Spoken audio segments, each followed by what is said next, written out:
Welcome back to the Links Golf Club podcast, everybody. A weekly conversation and today announcement and betting show about our wonderful club and the world of golf this week.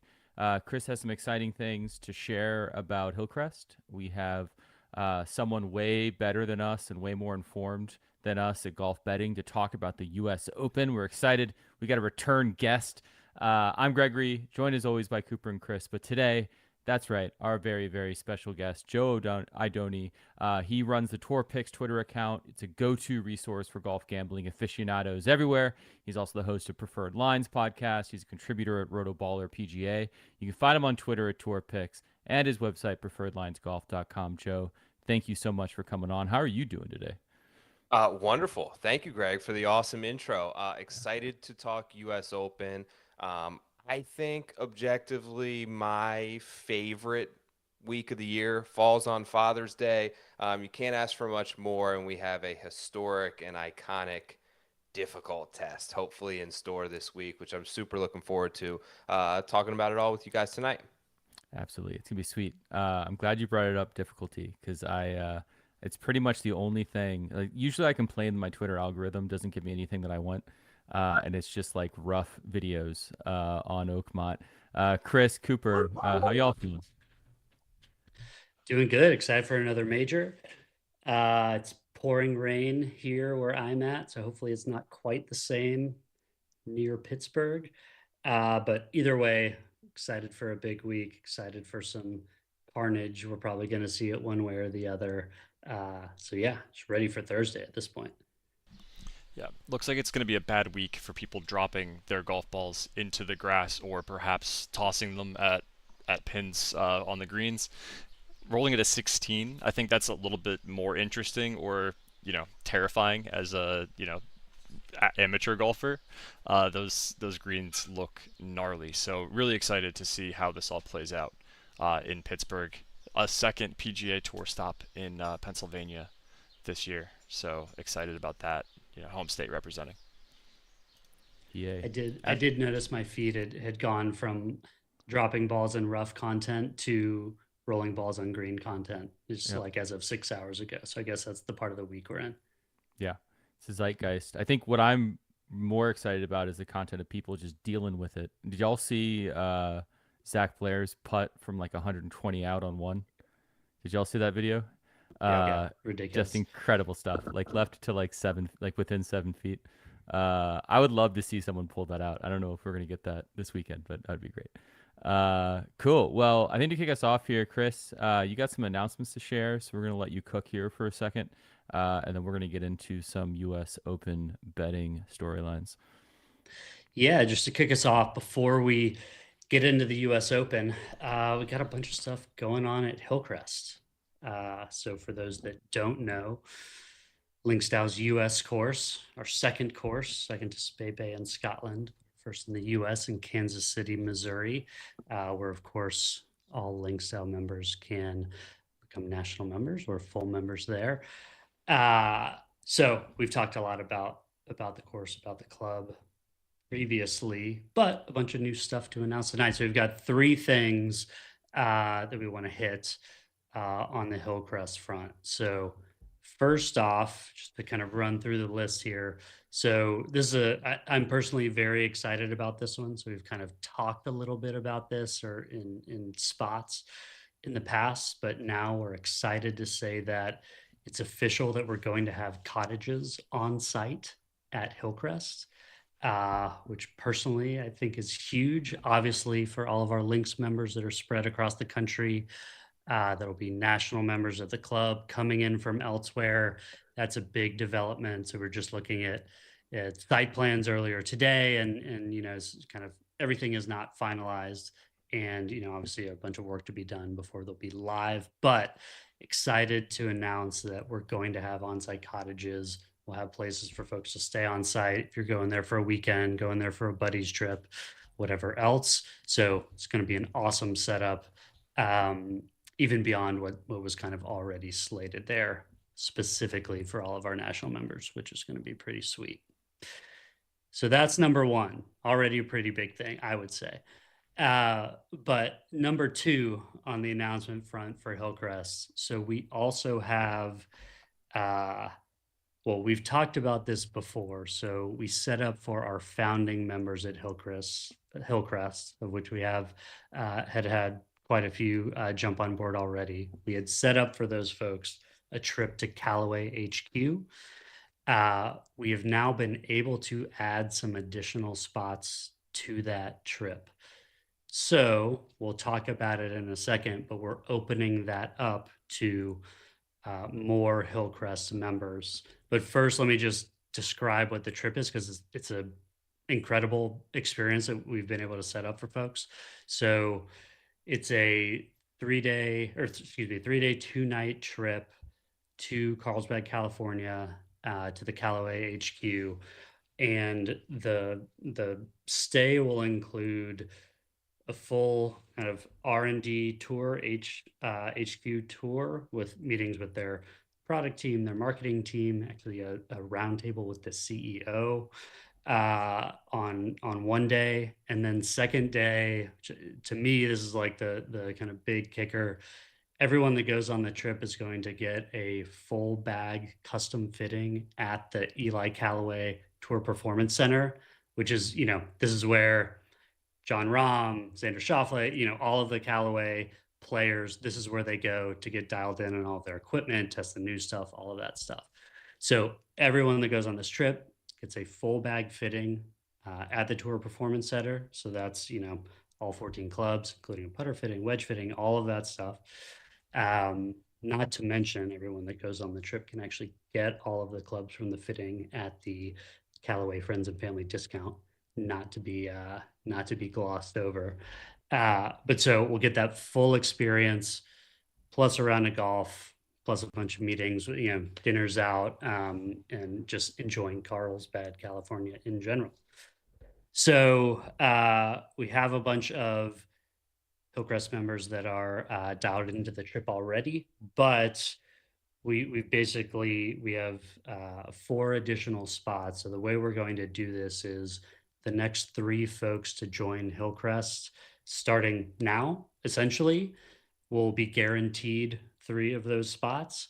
And then for that last spot, anyone who joins before June 30th will have a raffle to figure out who gets that last spot for the trip. So again, it's going to be an absolutely incredible experience. It's kind of a once in a lifetime thing, I would say, for, those of us that aren't tour players playing in the US Open this week. So really excited to announce that, and, excited to get some more folks involved in that, some additional Hillcrest members involved in that. And before I move on from that piece, I should also say, obviously, everyone who's joining at Hillcrest gets a guaranteed spot at the Kansas City event coming later this year in September, as long as you join early enough, kind of before July 31st. That is So those are some big ones. awesome. Cottages are huge. I mean, one of the coolest things we've seen at places like Cabot Citrus Farms, getting to hang out and stay. Really excited about that. The Callaway, we've seen the good videos at the fitting center. That's going to be super, super cool for folks to get out and go.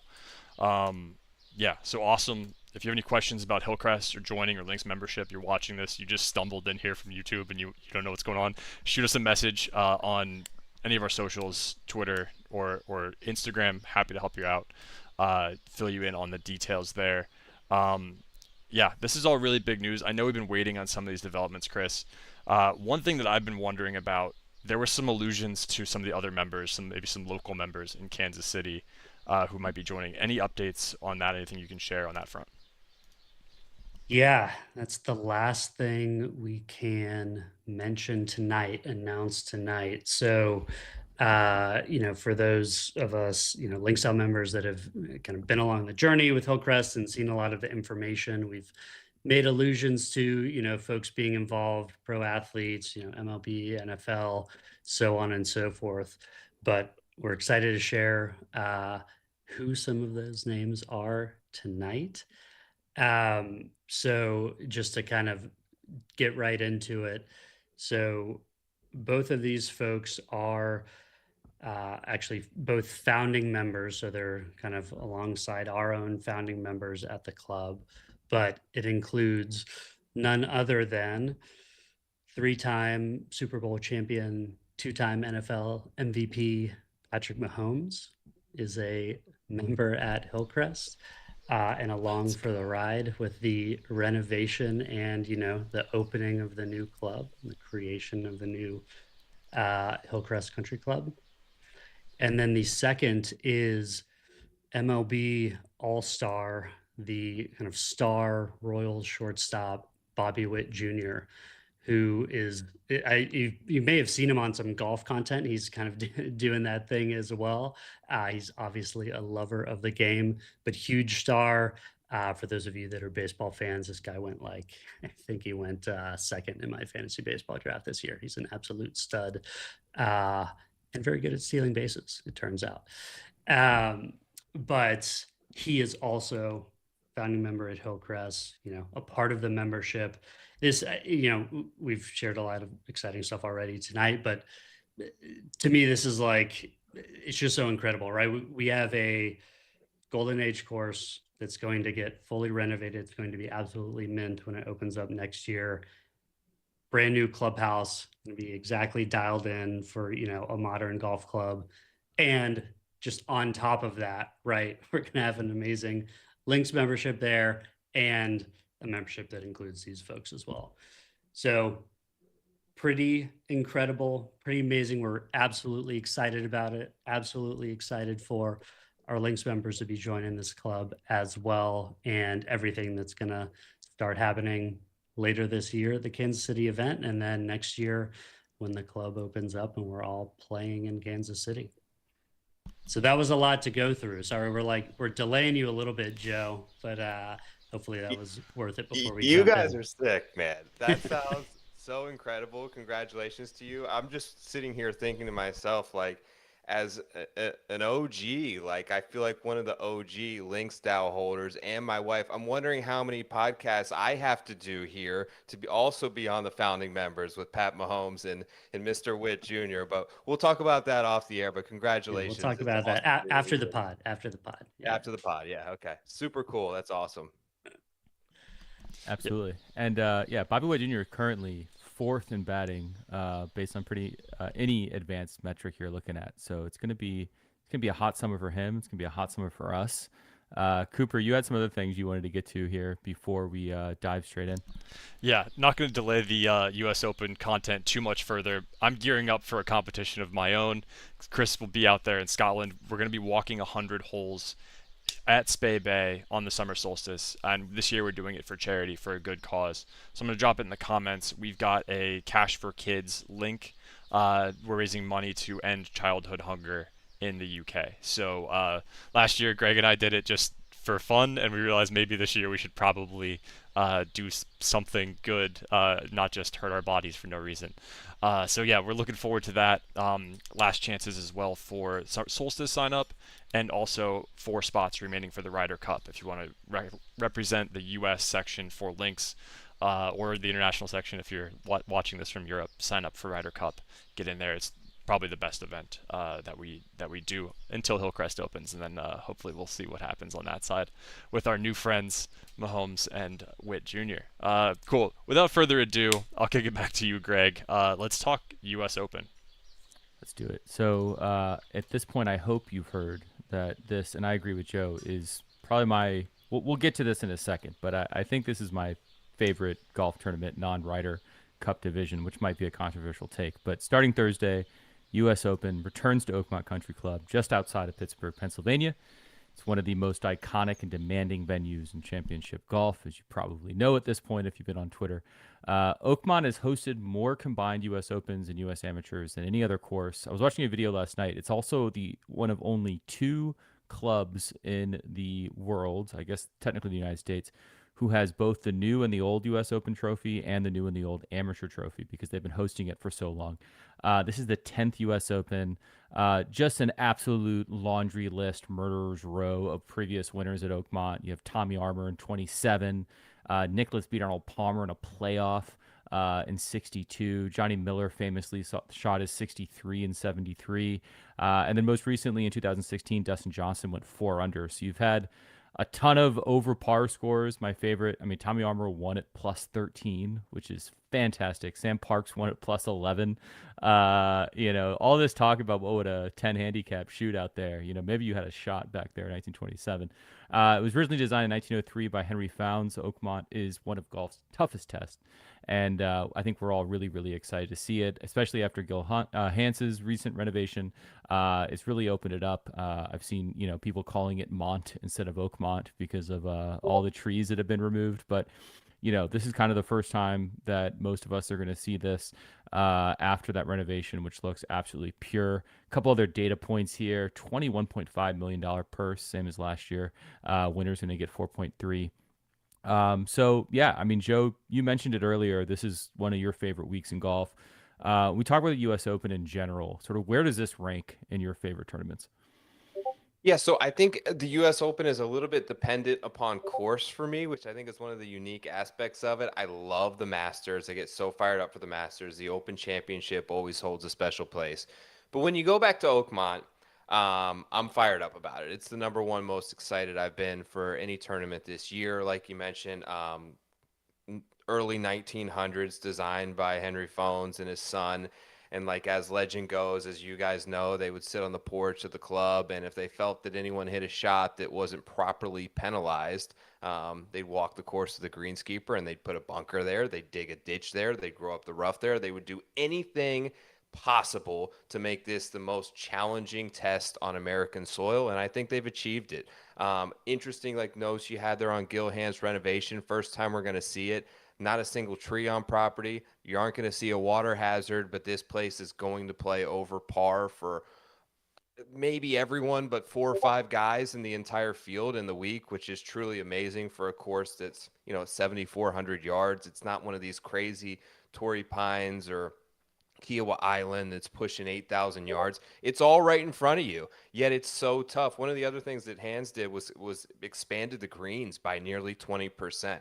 I think it'll allow some new pin locations, kind of stripped away some of the buildup around the edges there. So you'll kind of get some of those runoffs and a little bit of that turtleback nature that we love to see in major championship golf. So even though the greens are bigger, there's a chance they play smaller because they've kind of removed all the edges there. As crazy as that sounds. So I'm super excited to see. I've seen some of the stuff coming out. The sub-air system has been installed now under the greens, so they should be as fast as you can possibly imagine. A little concerned about maybe some of the rain taking a toll on softening the fairways, but it is what it is. We went through this at Quail Hollow, right, the week of, and it seems like you just got to kind of play the hand you're dealt. Ultimately, it's going to be the most difficult examination of golf that we see this year. Absolutely. Chris Cooper, where's U.S. Open rank? We start there, and then what are you excited about seeing in at Oakmont specifically? I agree with Joe, your take on it being very venue dependent for sure. Like I will say in the past, maybe get a little less excited for the U.S. Open because it can become just kind of a bomb and gouge fest, or it's watching players struggle can be fun for some, but not seeing some of the awesome whatever, sticking it close, seeing birdies and everything else, I think can take away some of the excitement in certain cases.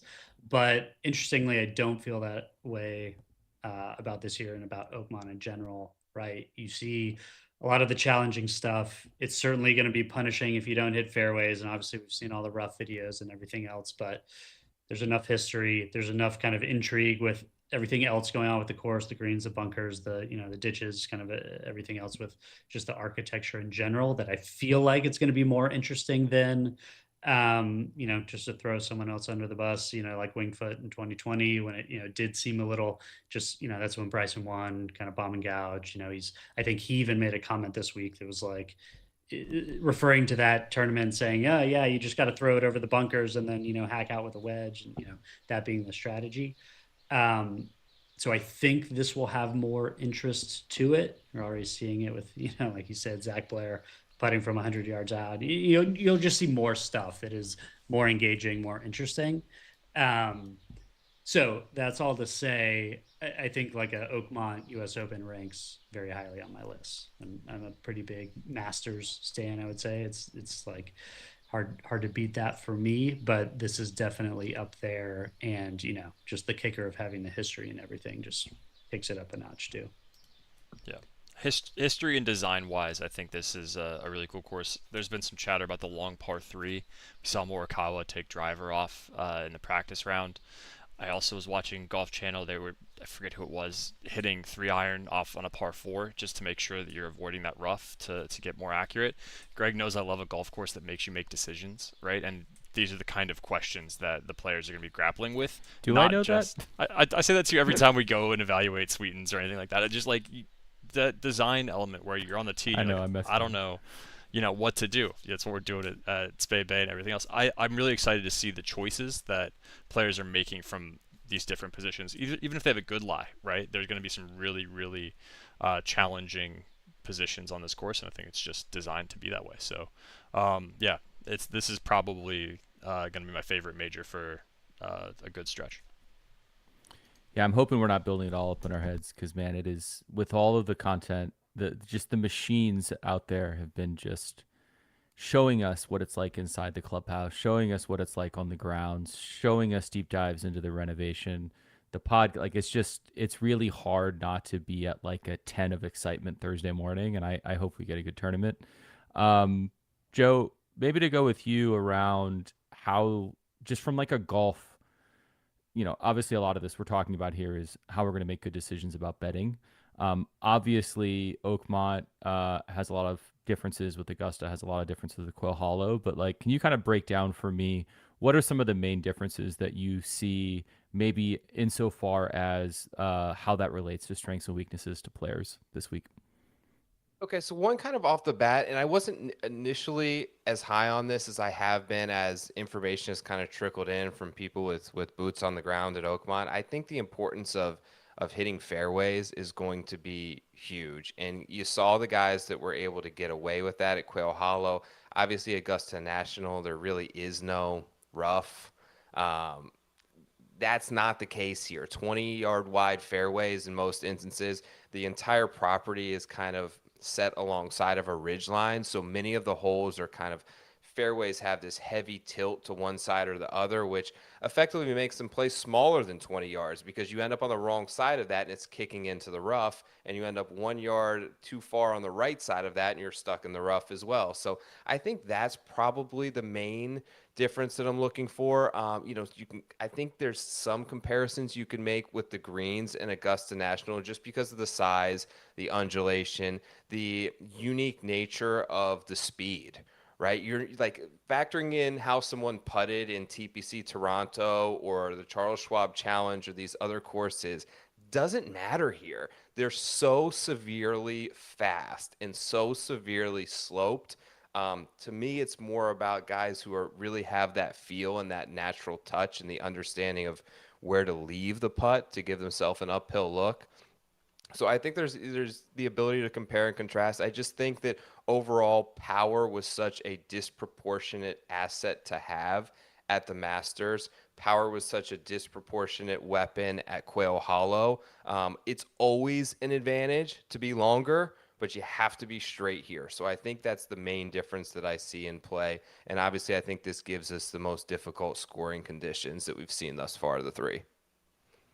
Yeah, I think it is going to be interesting to see the trade-off between distance and accuracy because, like, I'm not making this up. This has been said elsewhere. Obviously, this isn't my original idea. But, like, one of the things that I always think about when I'm playing golf is, like, that trade-off anyway, as I either get lower in speed and maybe get a little bit more accurate. But if everyone's missing this week and some people are just missing shorter than longer, then distance still is going to be a huge advantage. So it's going to be interesting to see what happens. This is the first time we've seen this course, right? There's definitely new landing spots. There's definitely some new trouble. There's definitely some new decisions we've made. So it'll be interesting to see if someone is getting 20 yards more distance or than average, how many strokes are they actually going to gain over the course of that whole tee to green? That's definitely a storyline that I'm excited to watch for. What would you say a good profile is that's, maybe different than someone that you would have been inclined to. And we're going to go into sort of your kind of top 10 guys here and go through some players to watch. But is there a unique profile that you see setting up well at Oakmont as compared to Quail or to Augusta? I think there's sort of two parts to that. There's a statistical profile, which I think that you also, when looking at off the tee in particular, you have to consider the market that you're betting or playing in. I think from a DFS perspective or a top 20 or a matchup perspective, it's probably wiser to go after guys who are highly accurate off the tee. You can trust their ability to hit more than field average in fairways, which should give them a big advantage here. If you're looking to hit an outright ticket, one of these guys that bombs it's going to get it right? And they're still going to hit 65, 68% of fairway. So if you want to hit the outright, there's probably a few of them that are going to surprise you that miss the cut, but one of them's going to have it locked in with the driver, and it's going to prove to be a massive asset for that one player who's able to still hit fairways. I'm looking at wedge play. I'm looking at lag putting just because of the size of the greens and how players perform in major championship conditions. That's kind of the stuff from like a quantifiable stat profile that I'm looking for. But the other side of it is like the mental grind of a US Open. Who's do you think is equipped to play with patience, to play with proper strategy, to accept that par is a good score on probably 14 out of 18 holes? That has a great player caddy relationship that you think is going to have a proper plan for Oakmont. Maybe someone with course experience here or some local knowledge or something that gives them a leg up inside the head. So that's kind of the part that is more difficult to decipher because it's more of an opinion-based thing. But I think you have to have both. You have to have strategy. You have to understand the challenge and have someone that's willing to accept how difficult it is, but also fit some of the stat profile things that you're looking for. Yeah, Chris Cooper, thoughts here?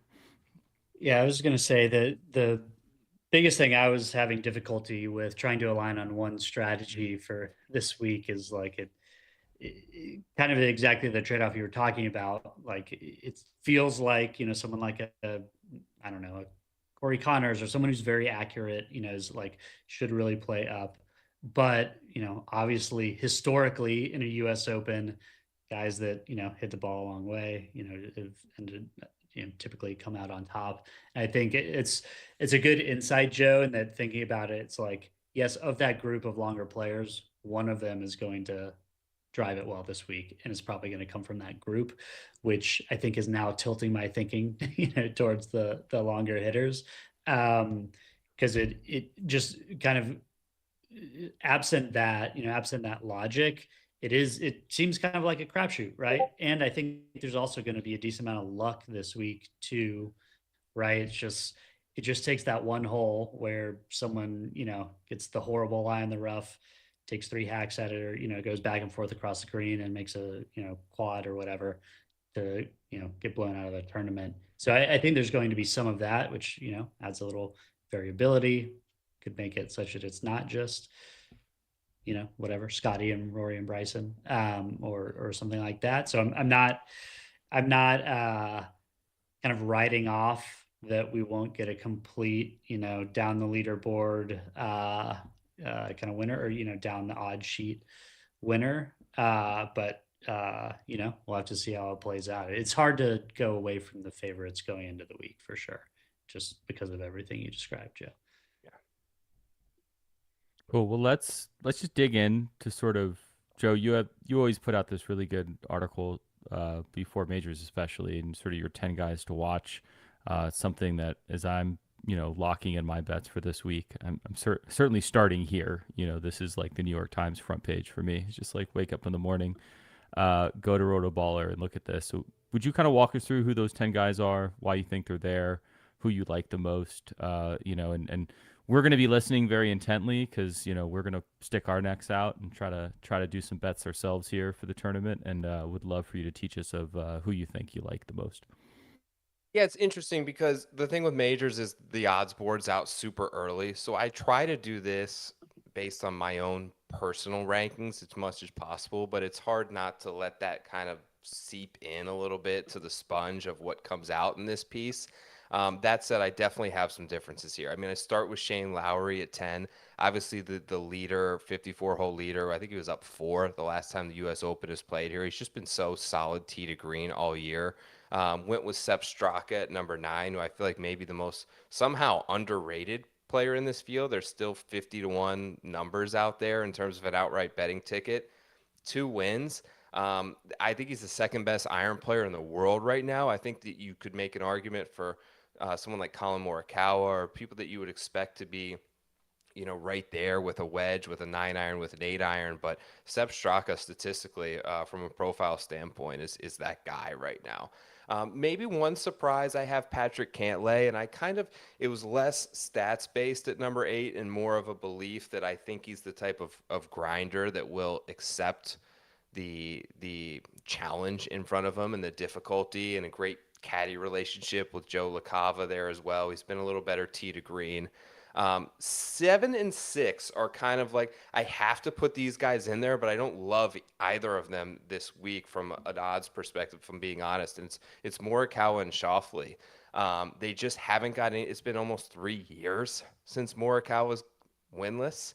The comments he made, what was that at the Arnold Palmer or something, where he irked the media and got in a little tiff there, and things just haven't seemed right since then. And the same thing can be said for Xander Schauffele in 2025. He's shown me nothing this year that's like, okay, this guy's going to win a major. So I'm giving him that based on he's one of the best statistical U.S. Open players over the last 10 years from a consistency standpoint. He's held 2 major championships last season, but he got to give me something if you want me to bet you, and I haven't seen it in the first 6 months of this year. My next, Yeah, I was Go ahead. just to jump in on that quickly. I was going completely back and forth on Xander. It's like, on the one hand, literally won half of the majors last year, and what's the stat? Is like 8 of 10 U.S. Opens he's placed in the top 10. Like, Yeah. Obviously has the pedigree and everything else. It's like, that's the one, the angel over one shoulder, and then on the other shoulder, it's like, well, yeah, he hasn't done anything really this year to date, right? It's like I was completely going back and forth on him, and to some extent, Morikawa as well, because it feels like this should be good course fit, and he's at least he's been around in majors over the past year, even if he hasn't won really anything, as you said, over the past 3 years. So I don't know. I was flip-flopping all over the place on both of those guys. On Xander, would each of you be more surprised if he top 10 or bottom 10 this week, based on everything you just said? Like bottom 10 is in like on the total out of 156 guys? Yeah. Yeah, I'd be much more surprised if he was bottom 10. I mean, you have there's guys that are going to shoot. Somebody's going to shoot like near a 90 this week, I think. Like somebody's going to get up there in the high 80s. So I think he'll make the cut. Somewhere around the top 30 is probably realistic. But for me, I would be a little bit surprised if he's around on our TVs a lot late on Sunday afternoon. Yep. All right. Well, we got our first live guy up here. I got self-proclaimed best golfer in the world. 5. Yeah, 3 live guys here. Let's talk about the number 1 player in the world, Joaquin Niemann. Number 1, 4 wins this year. Who else could say it, right? He's won 4 out of 8 live events. Obviously, just won this past weekend at Live Virginia. An unbelievably quality driver of the golf ball, and kind of got that monkey off his back at Quail Hollow in terms of never being able to do it in a major championship. He needs a big leap forward this week. Part of me wonders if he has what it takes upstairs mentally to play a really hard golf course well. But we'll have to see. I mean, even the other 2 live guys that I have above him, you could argue are in worse form on that tour than Joaquin Niemann. So you got to keep him in play. He's got to be a factor, I think. And then I go John Rahm. I do feel like his odds are a little bit inflated based on what he did at the PGA Championship. There was a point there, like on the back 9, where he was tied for the lead, right? And then all of a sudden kind of ejected out of there. Still unbelievably consistent off the tee, carries it plenty far enough, former U.S. Open champion at what I think is a decent profile fit in Torrey Pines in terms of really difficult rough that week and narrow fairways. So Rahm, you gotta respect Rahm. Then I got Rory at 3, and I don't want anything to do with Rory this week. Everything I've heard from him, what he said, he shot 81. He said in Canada he's switching drivers. He's afraid to throw TaylorMade under the bus. Maybe he needs to hit up the Callaway HQ out there with you guys and go through a full fitting if he wants to get back on top. If here's the thing with Rory, if he's around, if he can start out well, let's say he shoots 1 under par on Thursday, he's in it then. Like if he's mixing and he's in it and he gets the juices flowing, watch out. He's as scary as anybody. I just don't feel like that's going to happen. I feel like it's not going to go well for him. I feel like he's probably got 2 dates left on the year that are really intrigue him enough to practice and warrant his full focus, and it's Portrush and it's the Ryder Cup. Bryson at number 2. I've done a complete 180 on Rory since we last talked before the PGA Championships. Like just a month ago, I was like, this guy's going to win. You know, he's going to win the Grand Slam this year. He's doing the complete sweep.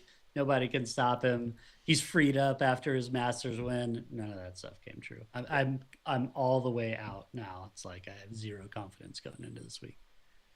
Coop, Greg, how do you guys feel about Rory? I'm out. He's going to be above par after Thursday and not be in contention for the rest of the week. But I'm saying that because I hope he proves me wrong. Yeah, I'm gonna take the counter side of this and say top 10 for Rory at this one. I don't think he wins it, but I do think that he'll show up. Yeah. Number 2, I got Bryson. I think Bryson's gonna win. Just the best player in the world off the tee. I think he's going to still, even at this course, be able to take lines that nobody else is able to do. He's going to be able to drive a few of the greens with 3-wood potentially. He's going to be able to take it over that ravine on 10. He's one of the few guys that are going to be able to, I think, reach the par 5s. I just think it's such an advantage for him. I watched his YouTube video at Oakmont. I'm sure you guys maybe caught that too. I think he hit 6 or 7 wedges like into these holes, which is unusual for a US Open. Even if you're in the rough, I feel like he can do it with wedge. When you know that like the goal on many of those holes is not to like stick it close and make birdie, like I felt like he thought he had to do when he would drive it so far at Quail Hollow. If it's in the fairway, sure, get a little closer to the pin. If it's in the rough, play to the center of the green, 2-putt, great par. I just think he's engineered and built himself over the last 10 years to be the guy in U.S. Opens, 2-time winner, defending champion. He's the prototypical athlete. Like when you think U.S. Opens, it's big, strong, athletic guys. It's Woodland, Koepka, DJ, like these Bryson. It's that type of player that typically wins in these type of conditions that the USGA sets up. I think it's going to be him again. But number 1, there's no one else. Can I ask you one question about Bryson real quick? Yes, please. Is anything on the sort of, eye test, smell test, gut check, whatever, that worries you that we see I have a plan Bryson, but then comes out like he did at the Open last year? Because obviously, Pinehurst number 2 is very much set up for him, right? He could drive the ball anywhere he wanted to, but he was complaining about like little gusts of wind or little drops of rain.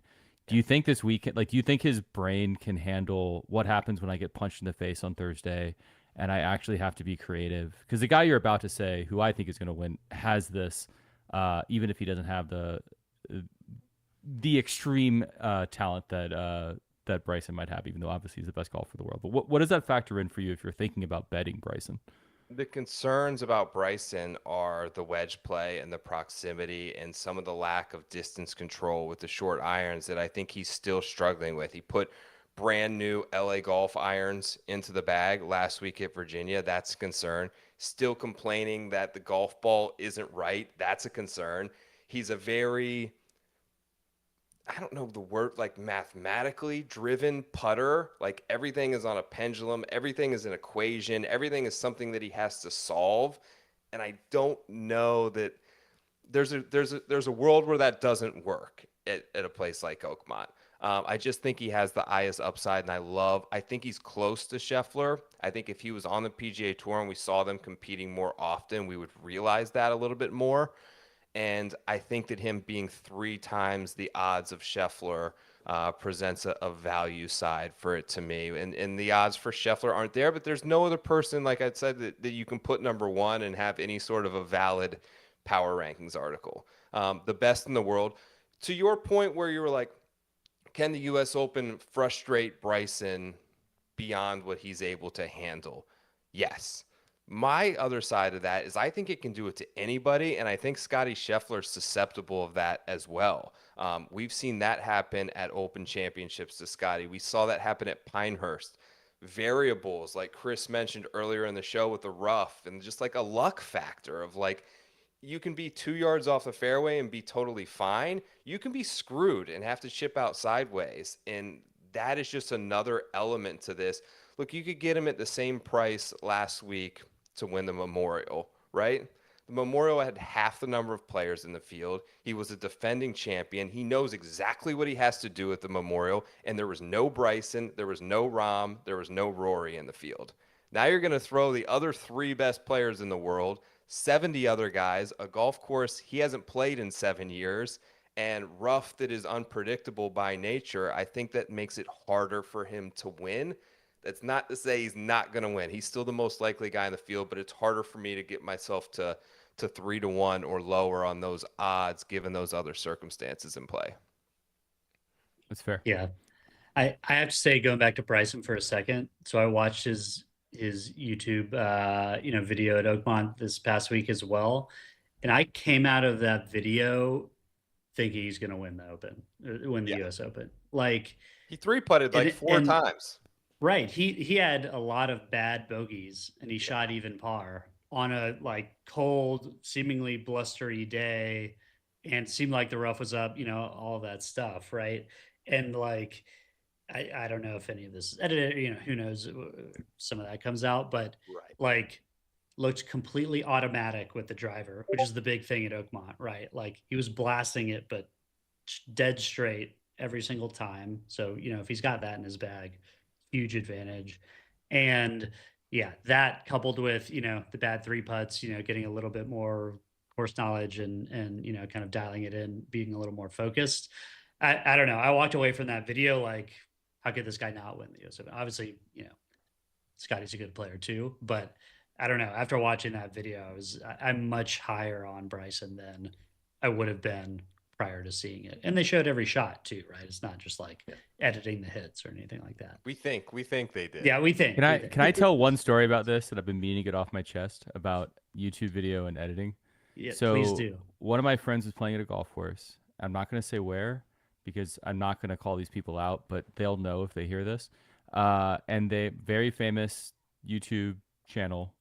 And he was on the fairway next to them, and he saw them reload multiple times after bad shots and re-hit the same shot from the same location so that it looked better on camera.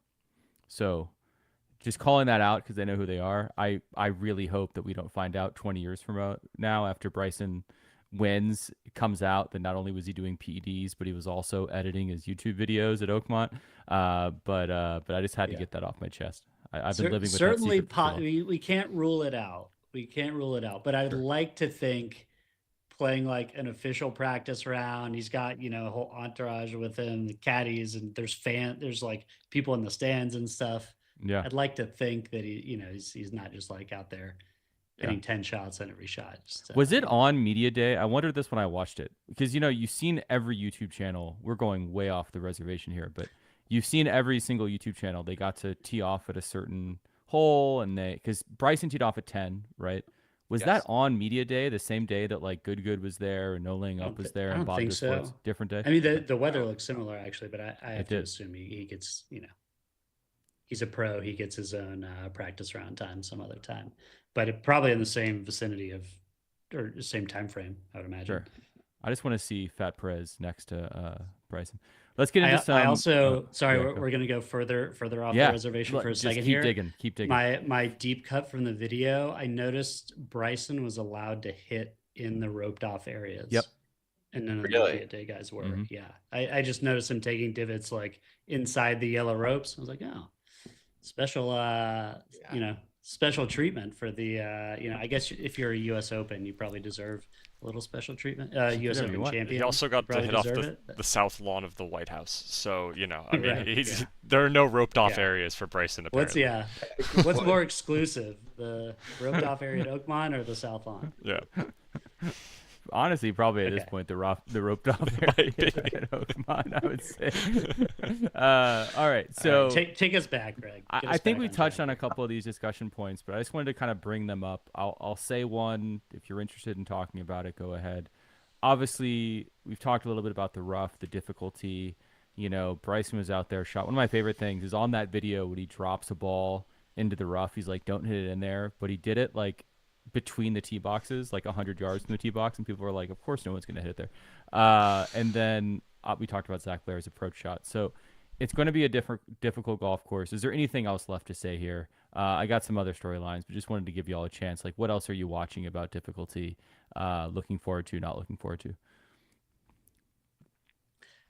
One of the things, just watching some of the videos and some of the YouTube things from the Media Day and everything, is there's a lot of short par fours and long par threes, which I hope will be really interesting to watch. Like, people making interesting decisions, seeing different club choices, seeing different ways to play the holes, which I think, if you asked me a month ago, what do you think of Oakmont? I would have said like, brutal, long, high rough, but not thinking as much about like strategy and like short par. Mhm. I wouldn't have said, yeah, short par fours. That's what Oakmont's all about.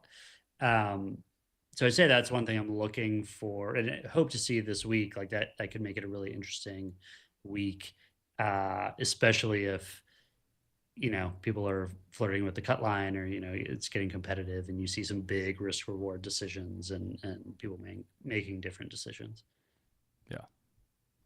Let's talk about weather. Looking at the forecast, it does look like rain is possible throughout the weekend. This course is going to change a lot if that happens. I guess from a fan standpoint, that kind of sucks a little bit, because I'd much rather have it be burnt out, firm, and fast, and not have to watch them play in the rain. But And get crowds there too.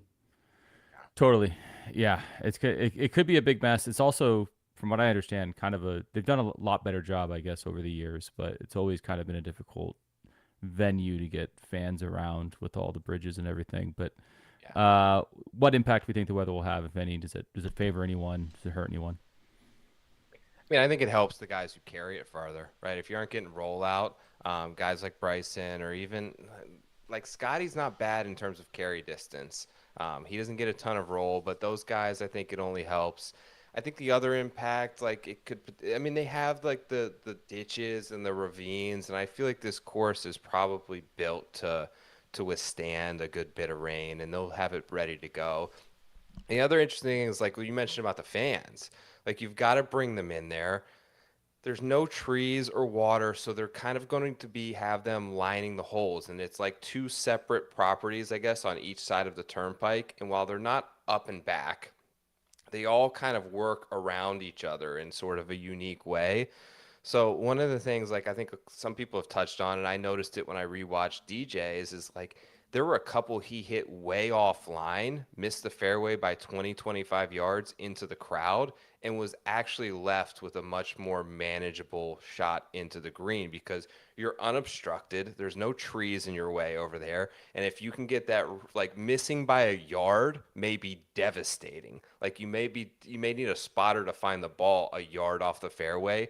Hitting it into the crowd 20 yards wide may actually be advantageous in some spots, and just bombing it into the people, as crazy as that sound, but you're going to probably get some sort of trampled down lie or relief if it's on top of somebody or next to a beer stand or whatever it may be, and be able to drop the ball and have a spot to kind of get up and down that may be more manageable than missing by a yard off the green. So one of the other things I'm kind of looking to this week, I hope that's not the case, as we always do with TIO, but I have a feeling it could be a factor. Yeah. trampled down rough, like, kind of that whole deal. I was actually wondering that is how much I don't. I mean, I've rewatched the 17. I wasn't watching a lot of professional golf when DJ won. It's hard to even imagine what it's going to look like with people out there because it's so wide open. Every other venue, it's kind of each hole's its own arena, and this is, I'm just excited to watch it. So let's start to get ourselves here on the line a little bit. I will say we talked about this on a previous pod, but I had the most picks that went correct at the PGA Championship. So I'm wearing the crown. I'm wearing the Humble belt brag. here right now. Previous success is not always an indicator of future success, but I'm liking myself here. But we're gonna go through a couple categories. Let's just start with an easy one, win only. Joe, kind of similar to last time. Each of us will make a pick. You tell us what you like about it, what you don't like about it, and what yours is. And we'll see what we can learn here. So, as I said before, I just don't like losing money, and so it's probably boring to be hosting a week of a betting podcast with someone who doesn't like to lose money. But for my win only, I'm just going Scotty. I want to root for greatness. I want to root for legacy. I want to get the over on what we bet in the beginning of the year. I said, would he win 1.5 non-masters? I want him to get it this year just to shut us up. He's plus 280 on FanDuel right now. He's 19% data golf to win. And I really do. I do like the way that his game sets up in a vacuum more than anyone else. I think he's the best ball striker in the world, but even the guys who are close to him, I just think he's more of a thinker without being an overthinker. He's more creative, and I think he's just right now has to have the most confidence than anyone who's ever lived. Chris, who you got? Yeah, I mean, I kind of said it before. I'll go with Bryson, for the reasons I stated after watching his YouTube video. But maybe one additional thing to add from like an odds perspective. You kind of said this before, Joe, but relative, like if you look on Data Golf at, kind of the win percentages and what have you, I think Bryson's odds are much more compelling, look like much more value than basically anyone else in the top, in the top players. Obviously, Scotty's getting like the big public bump. A lot of people, just going with the number one player in the world.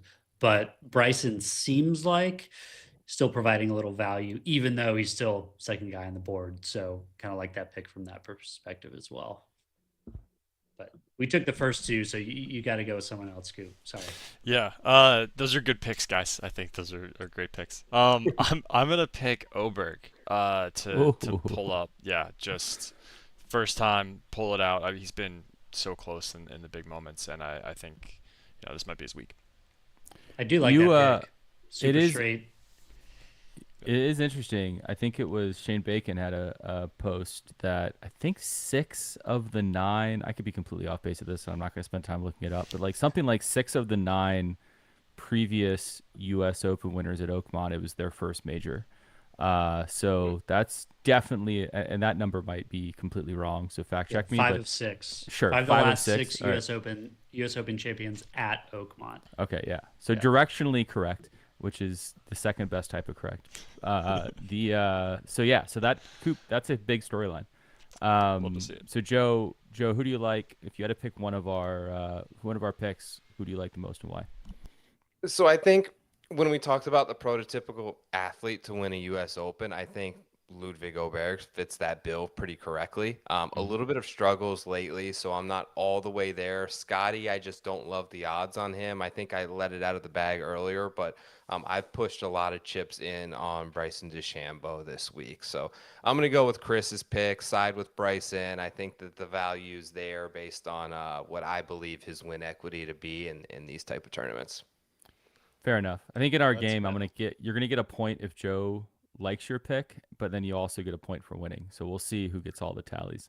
All right, Cooper, let's do a snake here. Who do you have for long shot? This has to be someone who has plus 5,000 odds. Who would you pick? Someone in that category. I am going to go with Ben Griffin. I think he's been performing really well recently. I like his play style. I'm less data driven than y'all are. I'm more again on the vibes based approach. I think test. eye test, vibes test, and just trending in the right direction, right? I think, on that cusp of, I think, just probably a little bit over plus 5,000 in that range, but definitely somebody who's competed, been runner-up to Scotty at least, I think, once, and could pull it out this week if he gets a couple of good breaks. I want a world in which you're right, and then he also makes the Ryder Cup team and just wins the last point. Like, if we're gonna be living in a simulation, we might as well live in a simulation that we enjoy watching. So, I'm on your side, Coop. I hope that happens. Chris, who you got? So I think I'm gonna go with Hovland. He's I don't feel 100% confident about it, but it's a long shot pick, and he seems like one of those guys that he hasn't been in great form all the time over the past 2 years, but we've seen glimpses of him coming back to form, and he has the random top 5 in a major every once in a while, and if we can kind of hit on that, plus just seems like a good course fit, drives the ball well, and can put himself in good spots, and he just has the ceiling. I think his odds are a little depressed because he's been a little out of it or a little up and down, but if you're talking about the guys that, like you were saying, Joe, can hit it far enough, like have the game to win it, he's certainly in that list, and it's just a question of if he can do it. So yeah, I'm going with Vic for the long shot this week. Cool. I got Sepp Straka, who's exactly at plus 5,000. So I don't know if that was a greater than, equal to, or greater than thing that I put in here. But data golf happened 17%. I like his game. He isn't as far or as accurate as some of the, there's probably 10 or 15 guys who are, at least 10 or 15 guys who are way better in those categories than him. But he's a good iron player. I think he should. Back to the lag putting. I've seen him hit some great lag putts. So even if he's having to lay up on a putt from the back of 9, I'd like to see him excel there. So again, to your point, Chris, it's a long shot, but I like Sepp Straka as my long shot pick. Joe, which one do you like, and who do you got? Of your guys' picks, I like Sepp Straka the best. I think I'm going to bet Straka. I have not pulled the trigger just yet, but love the accuracy, love the iron play. For a guy that's not a long hitter and more of a guy you think of as a wedge player, he's built big, man. He's strong enough to handle this rough and not be affected by it, which I like for Straka there. My pick for a long shot, I'm going to reach up to 80 to 1. I like Keegan Bradley. All right. He was on my short list too. Now we're talking. Keegan Bradley has been very good tee to green. His numbers and baseline stuff around the green, which I think is usually his weakness, the data goes up when you put him on difficult, very fast greens. He's pretty good at 3-putt avoidance, believe it or not.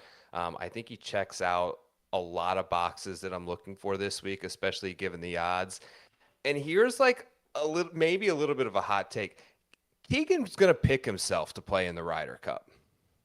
I really believe that. He's going to put himself on the team.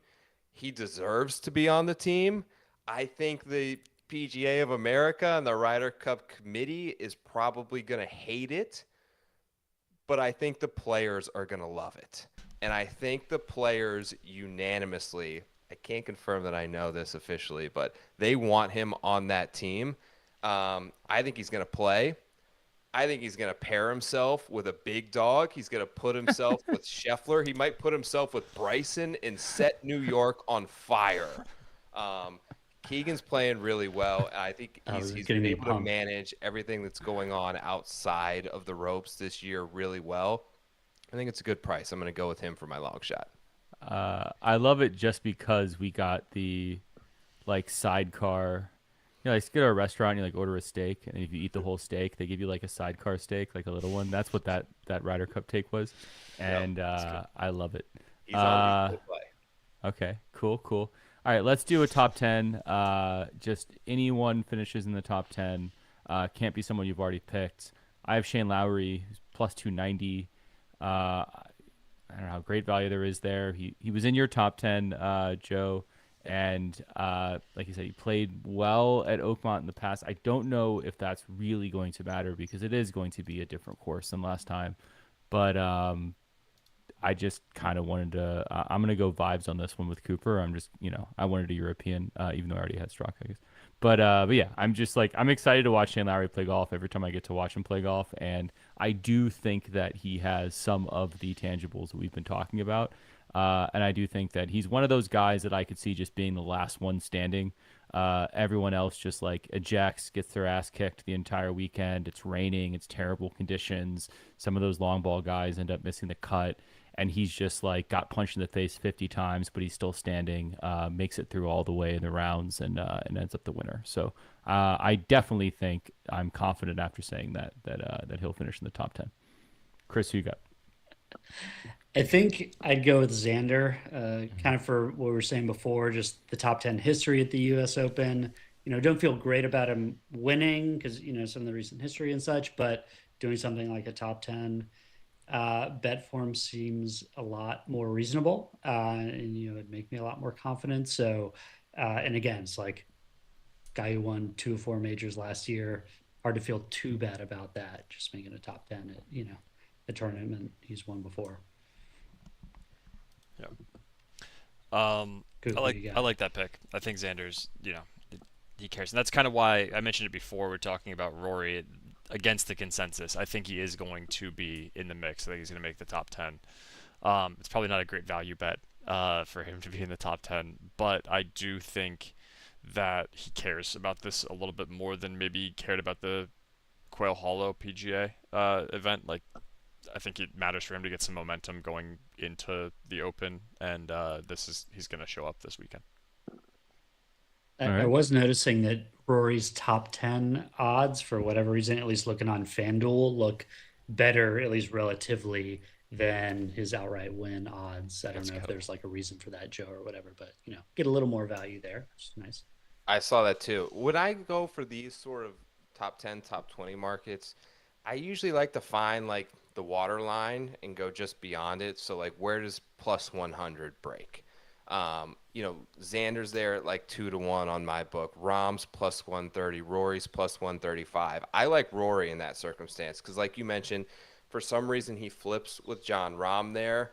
He gets a little closer to Xander than I think he is in most outright markets, and I just think there are so many concerns and reasons to not love him, but there's just as many reasons to say he's having the year of his life. And how could he not top 10 in a U.S. Open where he's been fantastic for a number of years in a row?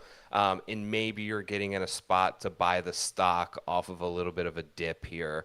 So I'll spread the love. I'll show Coop some love here. I'm gonna go Rory plus 135 top 10. I think I like that one the best. Let's go. Masters hangover is over. We're coming back. Fine. I hope so. I hope so. As a fan, I want, a great leaderboard going into Sunday. So I'm just stuck to my TV. All right. So these last two, think about these at the same time. I actually didn't see FanDuel having a betting market for this, but given all the conversation about how hard Oakmont's going to be, what do you think the winning score is going to be? So 4-day winning score to par. And what do you think? This is a little bit harder, so I'm just going to say for anyone who makes the cut, so you have to play 4 days, what do you think the worst score to par is going to be? So I'll start. I have 3 under winning is what I would say, and then I'm gonna just because I want to say something so ridiculous that I want to be right on it. I'm gonna say plus 32. Is going to be last place, and it's a big score. Plus 24 in 2016 happened. So can we be 20 to 30? I'm not great at math. % worse than that? I think so. I think that's in the range of outcomes. So I'm gonna be rooting for somebody to have a really bad weekend, and I hope that they don't remember that. But I think that's maybe the storyline I'm most excited about is what's the worst score going to be. I don't think that's completely ridiculous, I will say. Because, wasn't the cut at like plus 9 or something? What do we think the cut's going to be? Yeah. Yeah, because if the cut's plus 9, plus 10. Yeah. And then, you just need one guy in the field to pull the parachute one around. It's not out of the question. It's not out of the question. We've all done it. Yeah. So feel free to say that cut. So you think cut's going to be around 8 or 9? Is that what we're thinking here? Sounds I mean, about that right seems to me, yeah. reasonable, right? Yeah. Yeah, if the leaders are around even. Okay. Yeah. So what do y'all think the winner's going to get down to? I think the winning score is going to be 1 under par. I think Okay. somebody's going to show up. It's going to be a little. Maybe the rain comes through and somebody's able to throw some darts out there. But yeah, I think it'll be just under par. Okay. I'm actually going on the lower end. I think it's going to be more like -6, -7. Again, complete recency bias. Watching the Bryson video, and he's playing even par and leaving some shots out there. Course has been wet. Maybe a little kinder conditions, and we've got some really good players in the field, and it doesn't seem out of the question that like Scotty gets a 7 under and everyone else is at even par, or something like that. So I go a little lower than you guys. Okay. Joe, break the tie here. I'll say my winning score, I'm going to go 4 under par. Okay. I think there will only be 2 players that finish the week under par. And I will say max score, I'm going to go 26 over. Ooh. I like it. All right. I think Well, that's right in the sweet spot. yeah. So I think before we get out of here, I think Cooper, you're gonna do some rewards here. Make a little announcement on somebody who won something for showing up. Yes, absolutely. Thanks everybody who competed or entered to win via Twitter this week for subscribing. Shout out to all our new subscribers, everybody listening in. We had a ton of viewers today. Thanks for showing up. But let's spin. We're going to have 4 winners here today. The first one is Peachtree Golfer. Congratulations to Peachtree Golfer. Love that. The next one is going to be on 1200, on 1200S. Don't never know how to pronounce these. So congratulations. We will be reaching out, DMing you on Twitter. We've got 2 more coming up. Shout out to Grandma Joe. Saw you commenting on the stream earlier. Thanks for tuning in. We do have to get you a NFT membership. Absolutely. And for our 4th and final winner of the live podcast, we have Fugdat. So we're gonna message you on Twitter. It's it's FUHGDAT for everybody who didn't know. But thank you all for entering. And to all our new subscribers, we're gonna be doing a lot more fun stuff here on the channel. Kick it back over to you, Greg. Sweet. All right. Well, Joe, thank you so much for coming in. I think just learned so much. I feel blessed to it's funny to read articles that you write and then just get to talk to you about them is pretty sweet as someone who's just trying to get better at betting and trying to just remove the fear of losing money. And so hopefully this week get a little bit better at it. But just thanks for taking your time. It's nighttime. You could be doing a bunch of things. Thanks for coming in and talking to us, and thanks for talking to the audience. Cooper and Chris, same thing goes to y'all. Y'all could be doing other stuff. You could be making sandwiches or going for walks, but you're here. You're sticking your neck out on bets. And just getting us hyped for the week. So thanks to y'all, and obviously to the listeners, to the viewers. Thank you so much for taking the time, spend the time with us, for listening. Make sure you obviously do the like thing, do the subscribe thing. We get a lot of stuff coming out. We said it every week, obviously, but between the Building Link Style podcast, between some stuff we have on Hillcrest and Spey, you're not going to want to miss it. So when you turn that on, you get notified and you can watch that stuff immediately, and give it a share to some of your friends. If you have a friend who's just maybe not having a good week and just really needs a pickup, there's nothing as a medical professional, there's really nothing more that I can recommend than listening to the Link Style podcast. So that's not medical advice. But yeah, so thanks everyone for taking the time, and we will be very excited to see you next week on the Links Golf Club podcast. See you later. See you. Thanks, Joe. Thanks, everybody. See you guys. Happy U.S. Open week, y'all. Happy major week.